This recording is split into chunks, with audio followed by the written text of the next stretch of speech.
morning, YouTube.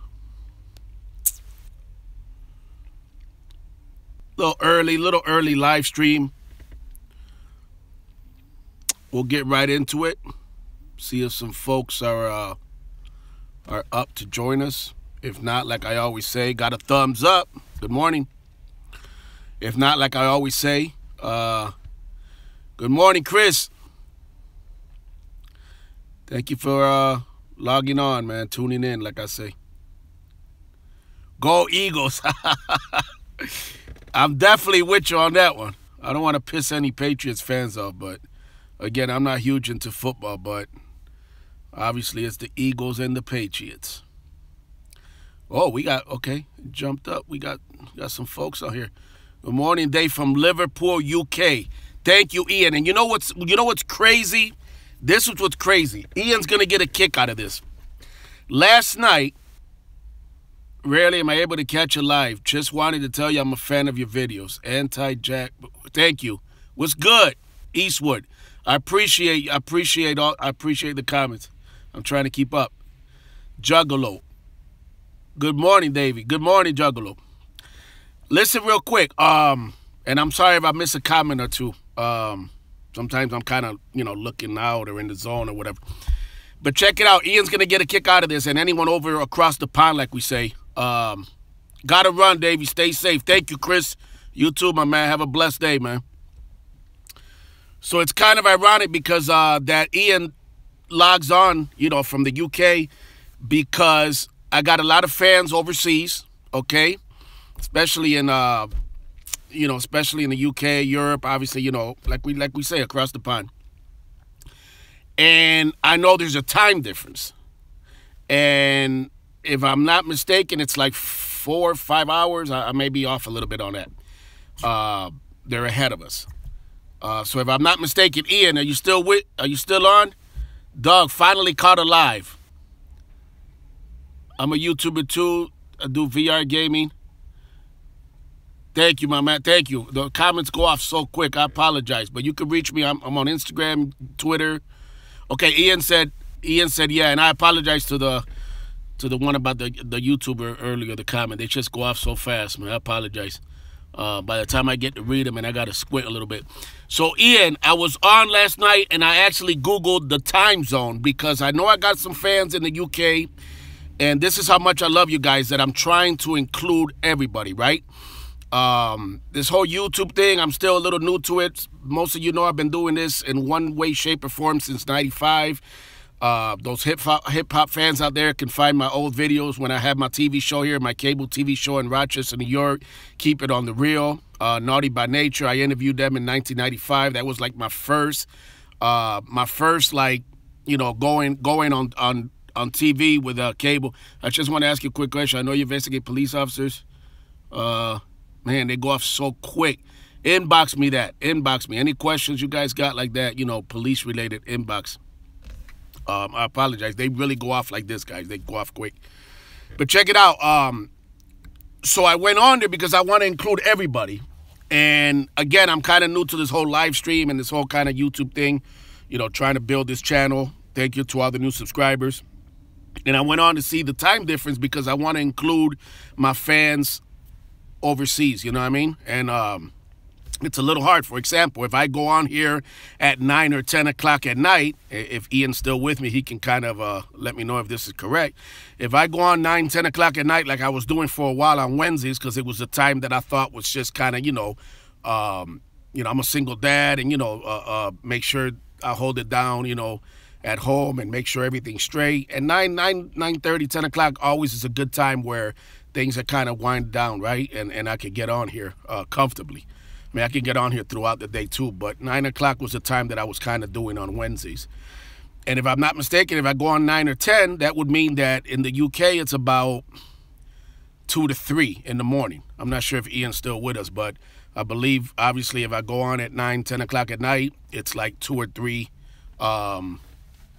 in the morning. And some folks maybe sleep. So I'm trying to include everybody and just know that I appreciate each and every one of you, and I'm trying to include you guys when I do these live videos, which is mostly what I've been doing. I just realized if you go on my YouTube channel, other than some throwback videos that I've kind of like reposted, so to speak. I mean, that's the word, I guess, reposted. Other than that, all my videos lately have been live stream, because I really like it. You know what I mean? It's raw, it's uncut, it's definitely unedited, and it's live. You know what I mean? And there's nothing pretentious or fake about this channel. You guys are with me for a ride. Some of you guys may understand the craziness that goes on. Some of you guys maybe don't. Some of you guys maybe agree. Some of you guys maybe, and girls, maybe disagree. And some of y'all are just along for the ride, just kind of observing, and that's fine. And I even always say it, even law enforcement officers, I welcome on this. I truly believe they can learn a lot about it, about me and why I'm so passionate about what I do. But check it out. Again, the inside joke here always is that I get long-winded, and I know I do. But again, that's why I have a YouTube channel, so I could talk, right? And obviously, at least there's some folks that are interested in what I have to say, so I really appreciate it.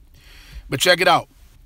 When it comes to this whole me being banned from my son's games, from the Brighton, New York Central School District, live is good, no doubt, Juggalo. When it comes to me being banned from the Brighton Central School District here in Rochester, New York, Brighton, New York, some of you know, is a suburb of Rochester. It's a small town, about 30,000 population. And basically, I stood up to dirty plays, dirty refereeing, you know, coaches that support bullying on court, specifically the West Court, New York basketball team. And the coach who literally ignored some very dirty, just nasty plays on the part of his teammates when they were playing my son's team a couple of weeks ago. And basically, you know, I got a little heated. Words were exchanged. And I basically received a letter from the Brighton, New York School Superintendent, Kevin McGowan. What's good, Eric? Thank you for coming through. And basically banning me from attending my son's games. Basically banning me from coming to the school. And it's interesting, and I've kind of written about it on my blog. Those of you that don't know about my blog yet, it's the Davy V blog. You could look for it, and the story is on there. A little bit more detail that I'm going to get into here.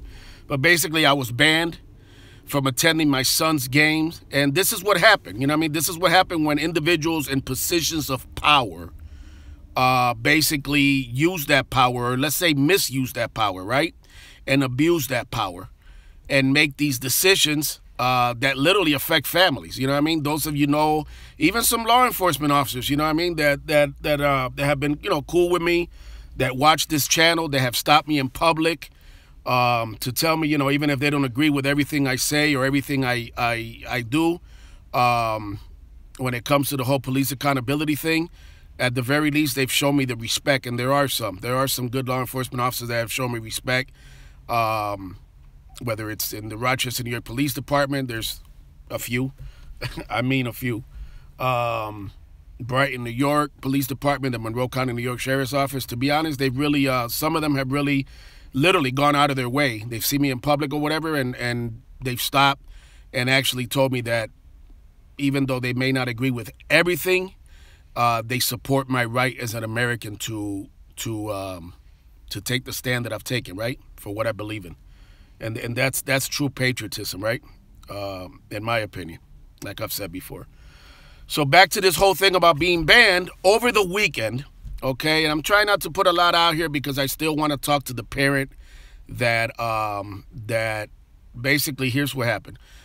One of the Brighton, I found out over the weekend that shortly after the incident happened, right? So a couple of weeks ago, this parent wrote a letter to the Brighton, New York Central School District Superintendent Kevin McGowan, okay, and an email. I'm sorry, but he emailed him, but it's a long letter. It's basically a long email, and like I said, I'm not gonna read it right now. If I do read it live, you know, or on this channel, obviously, I'm going to, obviously, out of respect, probably redact, obviously, the name of the parent's child, that, that is one of my son's schoolmates. And I'll probably, do it in a way where it maintains some privacy, some level of privacy for this parent, which I'm going to be honest, I'm very thankful and I'm humbled that this parent wrote a letter not only supporting me, okay, and I'll get to that in a minute, but perhaps most importantly, wrote a letter with some observations that I didn't know. Because once I basically was confronted by an angry mob after I expressed my disappointment in the way that these referees were completely looking the other way, and this coach from West Irondequoit, New York, was completely basically enabling the dirty plays and just the bullying-like attitude and just rough play, you know what I mean, above and beyond what youth sports should be. And these are the type of individuals that ruin it for youth sports. And parents out there that are watching this, whether or not you agree with me and what I do, it's not even about that. But at the very least, I'm sure you could try and relate that if you're a parent and you've been in this situation, it's a very uncomfortable position to be in and situation to be in when you see it's just dirty, just play, and you see youths literally having a license to basically do whatever they want to do on the court, on the basketball court, right? Already on the football field. Any youth sport always has this element of not only disturbing behavior, but also sometimes it has this element of favoritism. We've all been in a position where you see a child, maybe it's your own child, that doesn't get any time on the field, any time on the basketball court. And it's all this stuff that completely disgusts me when it comes to youth sports.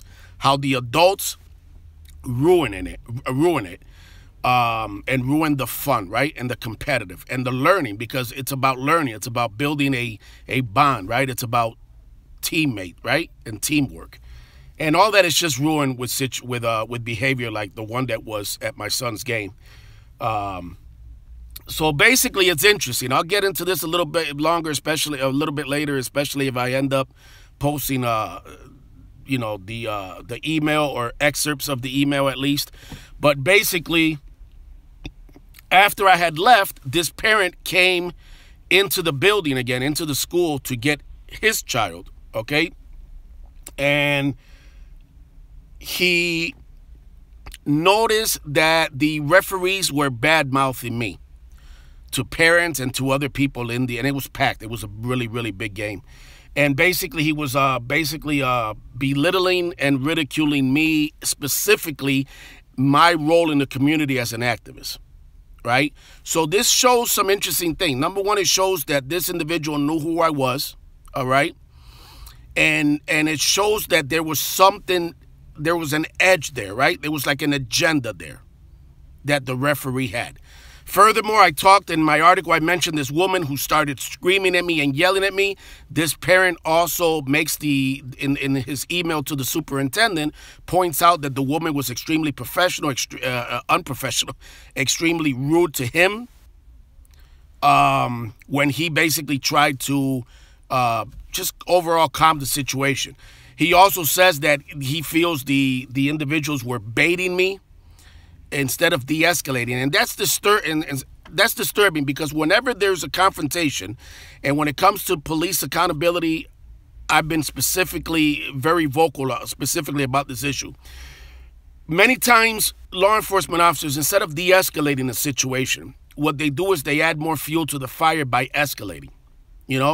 Instead of exercising and having the necessary tools, not just a gun and a taser, right, but the necessary skills that are needed to assess a situation and to, instead of escalate it, de-escalate it, right? Many times they make a situation worse. Many times they come into a situation and they bring in their own prejudices, their own anger, and it ends up, like I said, adding fuel to a fire. So it's very disturbing that in this situation where it's individuals who are tasked with the job, right, with the responsibility of working with children, right, whether it's the school officials, whether it's the referees, this is about kids in the end, right? This is a youth game. This is not an adult game, right, where people are drinking and rowdy. This was a youth game, and yet these individuals not only badmouthed me, and this parent witnessed it, but also lacked the necessary skills to de-escalate a situation instead of escalate it, which is what they did. And again, let's not lose sight of this. You know, the reason I even got involved is because I'm one of those persons that's very hard for me to ignore something and look the other way, especially if it involves bullying, right? Or any kind of rogue behavior. And especially if I see adults who are in a position to stop this, to intervene, and then they themselves are enabling it by ignoring it. Or enabling it like the West Surrounding Court New York coach by supporting it, which was clear.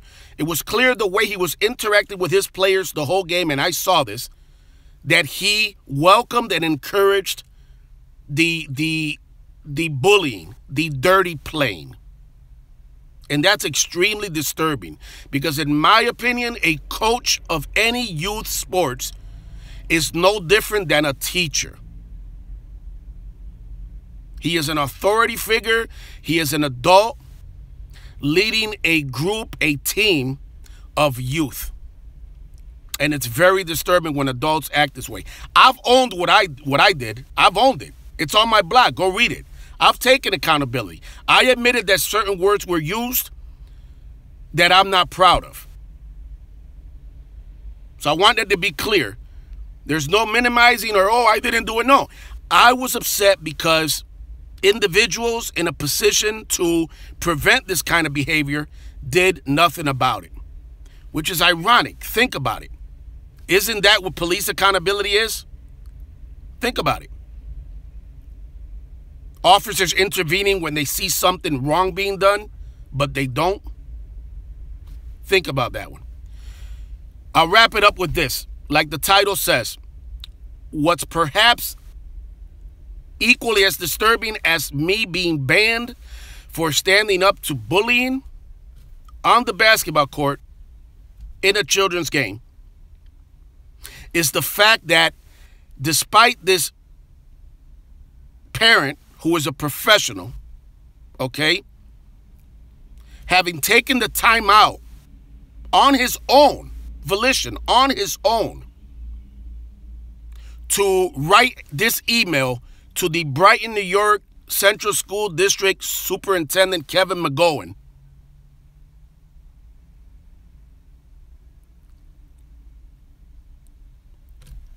he never received a reply. That is extremely unprofessional. He pointed out the conduct of the referees, of the woman who identified herself as a school official. He said how extremely unprofessional and disturbing it was, how they were rude to him, how he observed it, how he observed the whole incident. He also points out that I was upset, that I used some profanity, which I have admitted already. Again, I was humbled that this person would write this letter to the superintendent of the Brighton, New York Central School District, Kevin McGowan, and yet not even receive a reply. For the superintendent to not even have the respect to reply to this parent, it's just another notch that goes to show the level of unprofessionalism.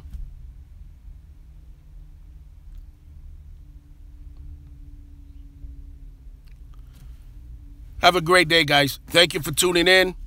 UK, everyone. Really, really appreciate each and every one of you. A lot more videos to come. I'll stay on top of this story. Today will actually be the second game that I miss from my son. The second game, because I'm banned by the Brighton, New York Central School District Superintendent Kevin McGowan. All because I stood up to a behavior that school officials should be concerned about. That's what they should be concerned about. Referees and individuals employed by the school districts whose job it is to keep this sort of behavior from not happening, this bullying, this rogue, dirty play, and yet what do? They ban me and they badmouth me in front of other parents. You need to come out, Hialeah cops, and check, bro. Doug Smith, what's good? You from Hialeah? I was down there a couple of years ago. 305. Thank you guys for tuning in.